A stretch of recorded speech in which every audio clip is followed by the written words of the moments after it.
Assalamualaikum, salam sejahtera, salam kuasa ketiga ya. So, penjelasan Hamzah diterima baik, tetapi persoalan pokok tetap sama ya. Kenapa MP tidak hadir Dewan? So, itu tajuk kita. Tajuk saya hari ini. So, jika audio jelas boleh tolong maklumkan ya di ruang komen, share ramai-ramai, sertai Telegram saya, Regi JC Rita Udin, dan kalau di Facebook tekan butang subscribe, kalau di YouTube tekan butang join atau member.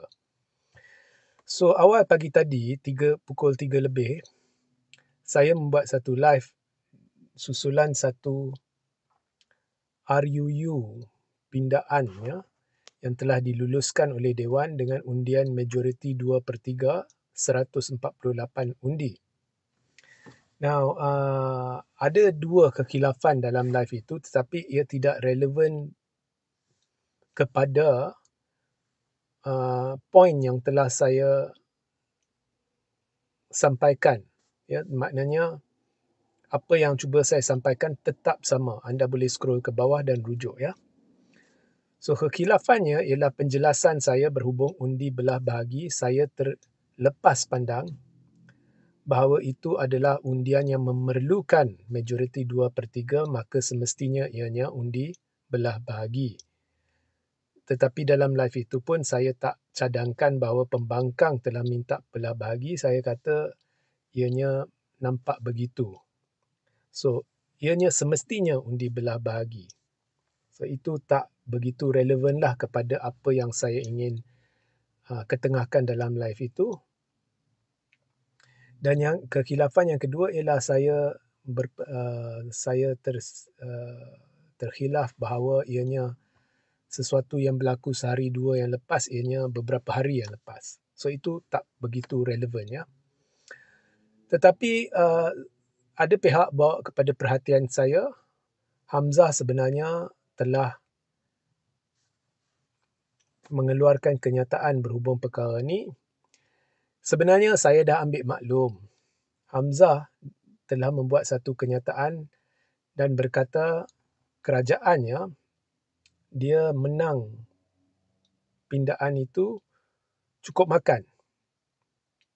Ya, 148 ni memberikan undian majoriti 2/3, ianya cukup makan kerana 2/3 hanya boleh diperolehi menerusi undian 148 undi. Kalau 147 undi, ianya gagal. Tidak boleh dapat 2/3. Tetapi Hamzah berkata, kalau ianya benar satu reformasi yang diterima, ya, lebih kuranglah dia kata, maka semua dalam kerajaan akan hadir. Now, bila kita kata semua dalam kerajaan hadir, MP yang sokong kerajaan ni jumlahnya sekarang adalah 153.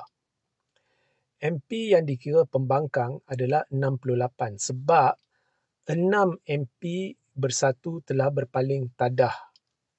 Dari satu parti bersatu sahaja, ada 6 MP yang telah lemahkan Perikatan Nasional dan kini tak silap saya mereka bukan lagi MP lah, bukan lagi MP bersatu.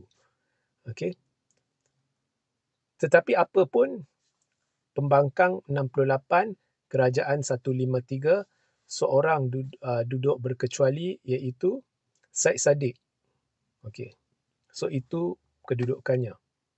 So, ikut cakap Hamzah, saya terima baik kenyataan Hamzah. Tetapi soalan pokok saya sama. Di manakah MP-MP pembangkang selebihnya? Okey, sebab ikut cakap Hamzah, kalau benar ianya disokong, sepatutnya semua MP kerajaan hadir. Nah, MP kerajaan 153. Undian yang mereka dapat 148. Maknanya 5 MP kerajaan tak hadir. 5 ya. MP kerajaan tak hadir. Tetapi kalau kita lihat laporan, ya, kalau kita lihat laporan yang tidak hadir adalah 17 MP. So, 17 tolak 5 berapa? 12 kan? Okay. Dan yang tidak mengundi adalah 57. So, pembangkang ada berapa? Ada 68. 57 tidak mengundi dan Hamzah sendiri mengaku pembangkang tidak mengundi. Jadi, kita boleh buat congakkan dan kita boleh tahu 11 MP pembangkang tidak hadir. Kalau saya silap, tolong betulkan saya. Nah, Hamzah beritahu, sebab orang yang bawa kepada perhatian saya kenyataan Hamzah yang memang saya dah baca dah sebelum saya buat live awal pagi tadi. Mereka tidak mengundi, pembangkang ni 57 ni tidak mengundi bukan sebab mereka menolak pindaan yang dicadangkan, tetapi ianya tidak jelas, ianya tidak dibincangkan atau dibahas or whatever lah dengan baik, dan sepatutnya ianya diperincikan dengan lebih baik sebelum pembangkang boleh sokong. So kira bangkang lah tu. Maknanya pembangkang membangkang lah.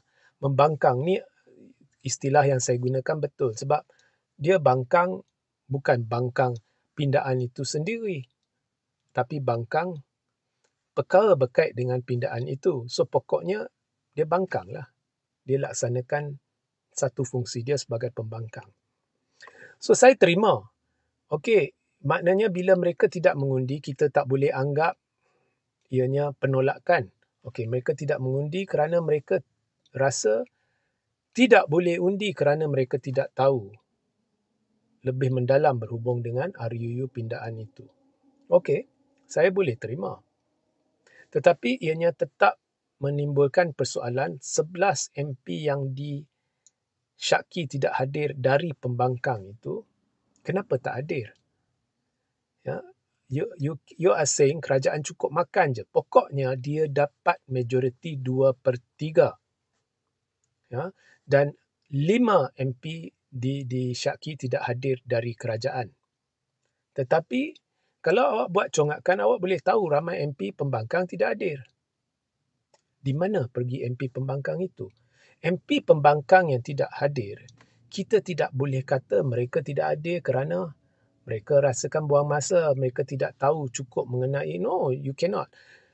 Bila mereka tidak hadir, timbul persoalan adakah mereka sehaluan dengan ataupun sepakat dengan apa yang Hamzah ceritakan, iaitu mereka bukannya menolak RUU itu tetapi mereka tidak ada maklumat yang cukup dan rasakan mereka tidak boleh mengundi, atau mungkin mereka menolak benda tu, atau mungkin mereka sokong benda tu. Bila tak hadir, kita tidak boleh bercakap atas pihak MP tersebut, melainkan mereka telah hadir dan tidak mengundi, kerana tindakan tidak mengundi adalah satu tindakan yang direkodkan di dalam parlimen.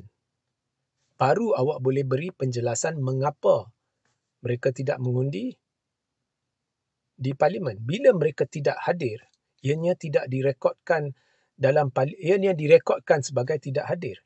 Jadi status mereka, sekiranya mereka hadir, adakah mereka akan mengundi atau tidak mengundi, kita tidak tahu. Hamzah boleh claim, tetapi itu lebih kepada claim di luar Dewan, bukan di dalam Dewan, yang tidak boleh diguna pakai dalam Dewan. I mean, you can claim, but at the end of the day, on record, kita tidak tahu jika mereka berada di dalam Dewan, adakah mereka akan undi atau tidak. So, of course, saya percaya Hamzah. Tetapi, the point is, dalam hari yang penting ini, setelah pembangkang membangkang isu ni, tak kiralah bangkang tu dia tolak pindaan itu ataupun dia tolak pengundian awal sebab dia nak maklumat lebih lanjut, perincian lebih lanjut dan sebagainya. Bila hari yang penting sampai, kerajaan lebih united, 148, dia dapat 2/3. Pembangkang biar sekalipun awak nak tunjukkan bahawa awak tidak mahu mengundi sebab awak rasa maklumat tidak cukup, tetapi kena sepakat tunjukkan kekuatan yang masih berbaki, iaitu 68 sahaja, supaya kita tahu on record dalam parlimen mereka hadir, mereka tidak mengundi, kita tahu 68 tidak mengundi dan kemudian Hamzah boleh cerita mengapa mereka tidak mengundi. Ini sekarang timbul tanda soal. Bukan sikit, ramai MP Pembangkang tidak hadir. Adakah mereka akan mengundi jika ada dalam Dewan? Sebab track rekod Pembangkang ialah berlaku pengkhianatan oleh 6 MP. You see my point? Ya. So point saya tetap sama. Mengapa MP tidak hadir? Dan secara mengapa? Seperti yang saya jelaskan dalam live awal pagi tadi, kehadiran MP ni amat penting. Ya. Bukan seorang, bukan dua orang, kira ramai tak hadir. Why? Awak mewakili rakyat di kawasan anda. Ya. Yang sebenarnya berkuasa adalah rakyat. Rakyat hanya wakilkan anda. Ya. So, MP-MP berkenaan bertanggungjawab untuk memberi penjelasan, tetapi kita lazimnya lihat benda ni tidak dilakukan. MP, you are not greater than the rakyat. Ya. So, awak bertanggungjawab memberi penjelasan. Mengapa tidak ada? Inilah rungutan saya berkenaan Pembangkang. So, the rest is immaterial. Ada orang minta saya komen Tun berkata berkenaan dengan benda yang dia bimbang berkenaan dengan pindaan ni ke apa ke. It does not become relevant anymore. Kalau saya berdepan dengan Tun, saya akan beritahu Tun kena tanya dulu MP-MP itu mengapa tidak hadir. Walaupun pindaan itu akan lulus sebab MP kerajaan, but tanya dulu. In the first place, di kalangan Pembangkang sendiri, adakah mereka sepakat? Ya. Itulah saya kata, Pembangkang ni banyak kegagalan dia. Dia dulu ungkitkan dalam parlimen yang ni tak adil lah, menteri tak adil lah and all that stuff, tapi benda ni terjadi. Ya. So, jangan sangka saya tak baca kenyataan Hamzah. Sebelum saya buat live pagi tadi, saya dah baca dah. Cuma kekhilafan saya ialah saya terlepas pandang ianya memang memerlukan undi belah bahagi sebab perlu majoriti 2/3. Anyway, that is not important lah. Perlu atau tidak majoriti 2/3 is not important in apa yang saya cuba sampaikan. Okay. So, sedih lah. Ya. A little bit of element hypocrisy di sini. Ya. Okay. So, selepas ini, RUU pindah ni, saya tidak ada rungutan dan saya fikir tidak ada sesiapa harus ada rungutan. Ya, termasuk Pembangkang. Ya. Okey. So, kalau ada mana-mana lah, ya, dalam awak bangkang, ya, tetapi MP-MP tidak hadir, tak mau dengar lah ada rungutan. Tak mau dengar because you yourself fail. Jangan beri alasan kita memang tak cukup. Kalau tak hadir pun bukannya boleh menang. Itu bukan alasan. Bukan mana-mana lah. Mana-mana RUU ke mana-mana usul. Itu bukan alasan. Apa yang perlu Pembangkang tunjukkan adalah kesepakatan. Itu dah gagal. Okay? So, don't change that. Jangan ubah benda tu. Ya. You can claim. Awak boleh claim. Mereka macam ni. But on record. On record. Tak adil lah. Bila tak adil, kita tak tahulah bila mereka hadir tu akan atau tidak undi. Because a simple thing, hadir je. Kemudian jangan undi. Bila hadir dan jangan undi, okey, kita boleh dengar mengapa mereka tak undi. Oh, sebab ini, okey, kita boleh terima.